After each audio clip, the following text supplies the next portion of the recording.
ગુજરાતમાં દેવું વધ્યું હોવાનું અમિત ચાવડાએ આક્ષેપ કર્યા છે। ગુજરાતમાં ડબલ એન્જિનની સરકારે બજેટ રજૂ કર્યું। બજેટમાં ખૂબ લાભ આપીએ છે તેવું ચિત્ર પણ રજૂ કર્યું। ગુજરાત સરકારની નીતિ એવી રહી કે દેવું વધ્યું તેવા અનેક અમિત ચાવડાના આક્ષેપો સામે આવી રહ્યા છે। નાણાકીય વર્ષ 2025-26માં 4 લાખથી પણ વધુ દેવું થશે તેવું અમિત ચાવડાએ જણાવ્યું।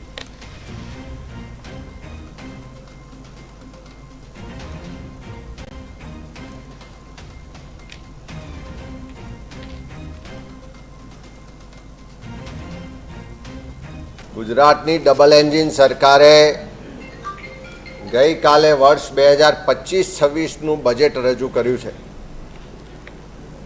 બજેટમાં અમે લોકોને ખૂબ મદદ કરીએ છીએ, લાભ આપીએ છીએ એવું ચિત્ર રજૂ કરવામાં આવ્યું, પણ ગુજરાત સરકારની નીતિ એવી રહી છે કે દેવું કરીને ઘી પીતા હોય એવી સ્થિતિનું નિર્માણ છે અને દિવસે દિવસે ગુજરાત સરકાર તો દેવું વધારે છે, પણ ગુજરાતની જે 6 કરોડ જનતા છે એના માથા પર પણ દિવસે દિવસે દેવું વધતું જાય છે। અહીંયા જે સરકારે આંકડા રજૂ કર્યા છે એ મુજબ 2023-24માં જે જાહેર દેવું છે 3,77,962 કરોડ છે।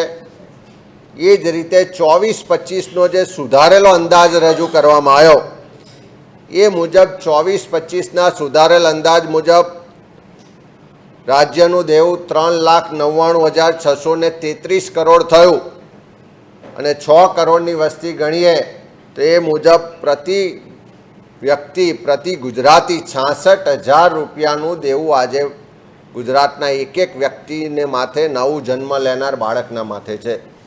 એ જ રીતે 2025-26નો જે અંદાજ રજૂ થયો એ મુજબ દેવું વધી અને 4,55,537 કરોડ થશે।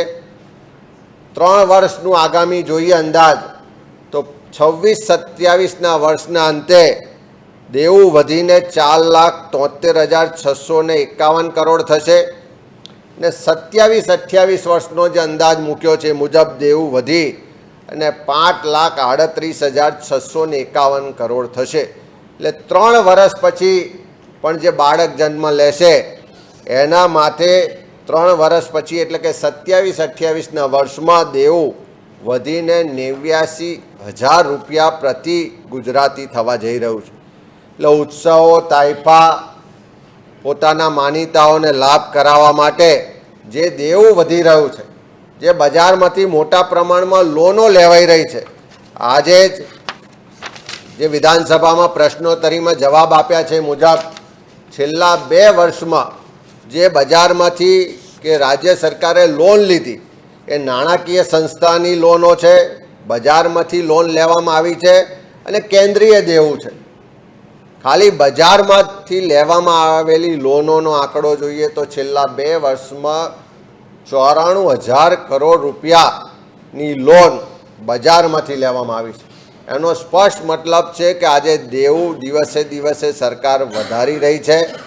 સરકારની ખોટી નીતિઓને કારણે દેવું વધી રહ્યું છે અને ગુજરાતના એક વ્યક્તિના માથે પણ દેવું વધી રહ્યું છે। એવું નાણાકીય વ્યવસ્થાપન આ સરકારનું જોવા મળે છે, જે આવનારા દિવસોમાં આપણા સૌના માટે ખૂબ ચિંતાજનક બાબત છે। ગુજરાતની ડબલ એન્જિન સરકારે